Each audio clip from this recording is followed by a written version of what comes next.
Welcome to our discussion on land purchase rules in Uttarakhand for outsiders. It's quite a detailed set of guidelines that really affects how non-residents can invest here. Yep, definitely interesting. So, can outsiders actually even buy land in Uttarakhand? Well, yes, but there are definite restrictions. For instance, outsiders are barred from buying agricultural land in 11 out of 13 districts. They can only purchase agricultural land in districts like Haridwar and Udham Singh Nagar. Right, so which means if you're not a local and you're looking to buy farmland, you're pretty much limited to those two districts, isn't it? Exactly. And if you're thinking about residential properties, there's also a cap. Outsiders can buy up to 250 square meters, which is like roughly 2,700 square feet outside municipal areas. It's Yeah. a neat limitation to keep in mind. Interesting. And what about buying within, say, a city or town area, inside municipal limits? Inside municipal limits, there's no fixed size cap per se, but construction still has to follow local rules like floor area ratio, ground coverage, and zoning laws. Right? So the guidelines are more about managing building styles than the actual size of the land. That makes sense. It's like they're ensuring that even if you can buy more, the construction adheres to a specific planned layout, right? Exactly, it's like a design framework. Also, for small residential plots, up to that 250 square meter limit, you don't need any special government permission.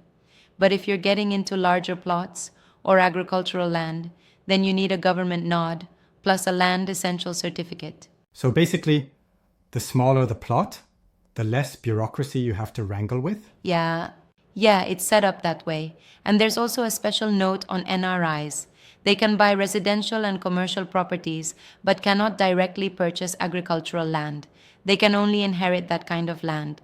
That's pretty interesting. I mean, why do you think there's such a strict regulation on agricultural land, even for NRIs?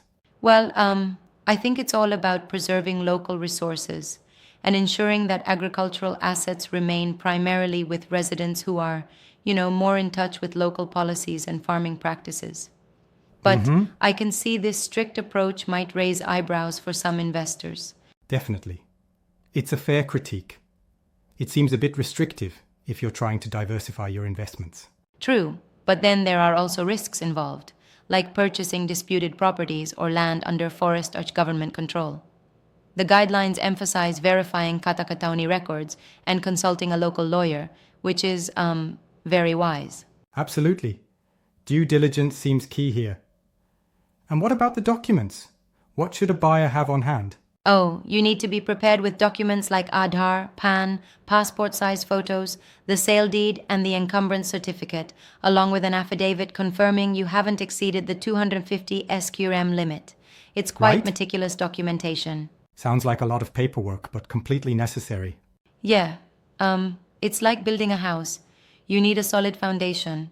And here, proper documentation is that foundation for a legitimate transaction.